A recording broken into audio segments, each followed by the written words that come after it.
학우 여러분 안녕하십니까. 4월 둘째 주 뉴스입니다. 이번 단과대학 학생회 선거에서는 총 4개 단과대에서 선거가 성사됐습니다.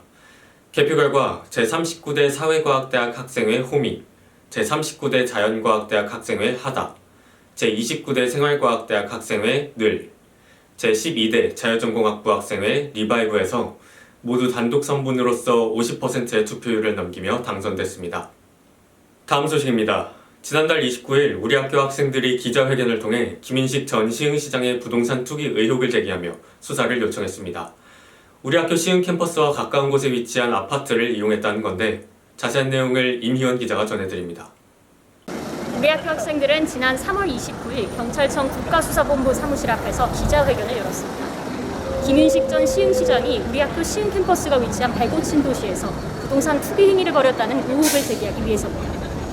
재산 공개 내역에 따르면 김 전 시장은 우리 학교 시흥 캠퍼스와 1km가량 떨어진 1억 4,240만 원 상당의 아파트를 1억 1,600만 원의 융자를 끼고 분양받았습니다.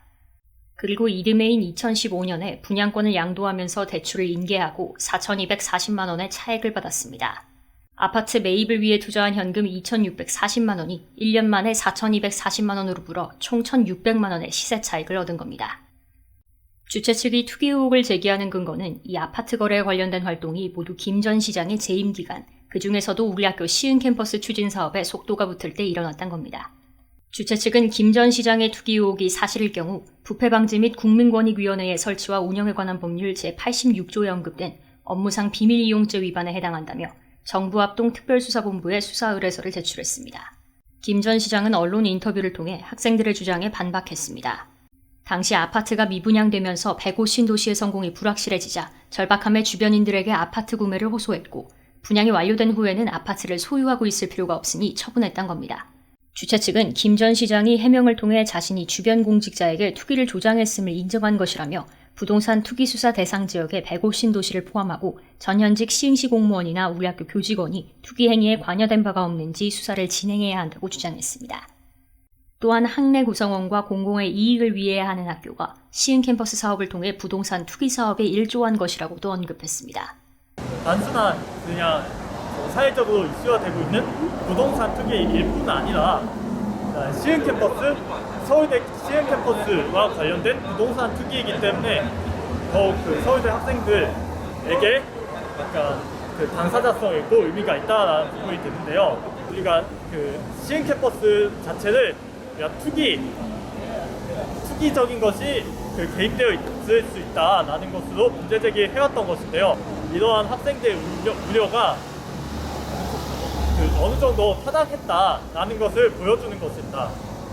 본부점거 시위와 시의당 강제 해산, 시의단 측과 학교 측의 법정 공방, 그리고 이번 105 신도시 투기 의혹까지 우리 학교 시흥 캠퍼스를 둘러싼 논란이 끊이지 않고 있습니다. 학생들과 학교가 대립해 서로 날선 공방전을 펼치는 모습이 안타깝게 느껴집니다. 의혹은 철저히 밝히고 소통은 강화해 이제는 모두가 납득할 수 있는 시흥 캠퍼스가 되길 바랍니다. SUB 뉴스 임희원입니다. 음악대학과 미술대학 앞에는 읍미대 광장이라고 불리는 공간이 있죠. 이곳에 가보면 주차 공간이 아닌데도 차량들이 어지러이 주차되어 있는 모습을 자주 확인할 수 있습니다. 주차 수요에 비해 주차 공간이 부족하기 때문에 벌어지는 상황인데요. 우리 학교 본부에서는 이러한 주차 공간 부족과 보행의 불편 문제를 해결하기 위해 해당 지역에 거점 주차장을 건립하는 계획안을 고려하고 있다고 합니다. 관련 내용 송주원 기자가 취재했습니다. 우리 학교 본부가 관악캠퍼스 아이권역 거점 주차장 확충 및 보행 환경 개선 계획안을 고려하고 있다고 알려졌습니다. 계획안의 주요 내용은 지정된 아이권역에 100여 대를 수용할 수 있는 지하 주차장을 건립하는 것인데요. 아이권역은 음대, 미대, 생활대, 경영대, 보건대학원, 행정대학원과 환경대학원 등이 포함된 영역입니다. 시설기획과 측은 주차장 확보 및 읍미대 광장에서의 보행자 불편 해소가 이번 계획안의 목적이라고 전했습니다. 특히 읍미대 학생들은 악기와 미술용품을 운반할 때 차량을 이용하는 경우가 많은데요. 이에 따라 주차에 대한 수요는 높지만 그에 비해 실질적인 주차 공간이 부족하다 보니 주차난에 대한 지속적인 민원이 제기되고 있다고 말했습니다. 또한 음악대학 건물은 학교가 자의적으로 재건축을 시행할 수 없는 환경에 놓여 있습니다. 재건축한다면 건물 내에 새롭게 지하 주차장을 건립할 수 있는데요. 현재로서는 리모델링만 가능하기에 건물을 훼손하지 못하고 새로운 구역에 주차장을 건설해야 한다는 겁니다. 아울러 읍미대 앞에 위치한 광장은 본래 소통을 목적으로 지어졌습니다. 하지만 지금은 부족한 주차 공간의 대안으로 활용되면서 차량과 보행자가 혼재돼 학생 및 구성원들이 보행 불편을 호소하고 있다고 전했습니다. 본부는 아이권역에 포함된 단과대 및 대학원의 계획안 시행에 대한 의견을 조사했는데요. 지난 23일 환경대학원은 계획안 반대 의사를 본부에 전달했습니다. 환경대학원 조경진 원장은 녹지보호, 장기적인 관점에서의 캠퍼스 관리 계획 필요를 이유로 들며 해당 사업의 문제점을 지적했습니다.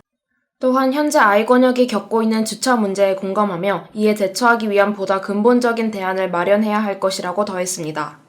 특히 이 장소는 비오트 2등급에 해당됩니다. 보존을 우선적으로 추진해야 되는 부지예요. 그래서 여기를 보존해야 된다는 생각을 하고 있습니다.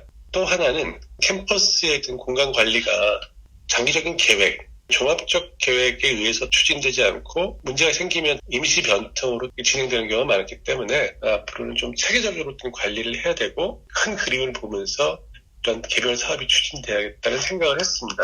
해법 찾는 과정에서 아이권역에 있는 여러 주체들이 거버넌스 같은 체계를 구축하면서 서로 의견을 교환하고 같이 등 문제를 해결하는 방식이 좋겠다. 이와 관련해 시설기획과 측은 해당 사업은 아직 논의 단계에 있는 것으로 시행이 확정된 것은 아니며 상황의 추이에 따라 진행 여부를 결정할 예정이라고 밝혔습니다. 해당 사업은 우리 학교 학생 및 구성원들의 주차 공간에 대한 수요를 만족한다는 점에서 분명한 이점이 있습니다.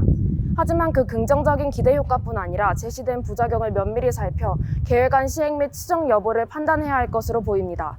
SUB 뉴스 송주원입니다. 4월 둘째 주 단신입니다. 제2학기 복수전공과 연합전공 신청이 5일부터 시작됐습니다. 복수전공과 연합전공은 2개 정규학기 이상 이수하고 33학점 이상 취득한 학생에 한하여 신청 가능하며 서울대학교 포털 마이스누 또는 서울대학교 앱을 통해 자세한 정보를 확인하고 신청할 수 있습니다. 신청 기간은 오는 9일까지입니다. 중앙도서관이 조선어학회 창립 90주년을 맞아 인문대학 국어국문학과와 한국어문학연구소와 함께 한국어와 한글의 근현대 역사를 돌아본다라는 제목으로 전시회를 개최합니다. 해당 전시회는 3월 29일부터 7월 30일까지 중앙도서관 관정관 2층 관정마루에서 진행됩니다. 이상으로 4월 둘째 주 뉴스를 마칩니다. 시청해주신 학우 여러분 고맙습니다.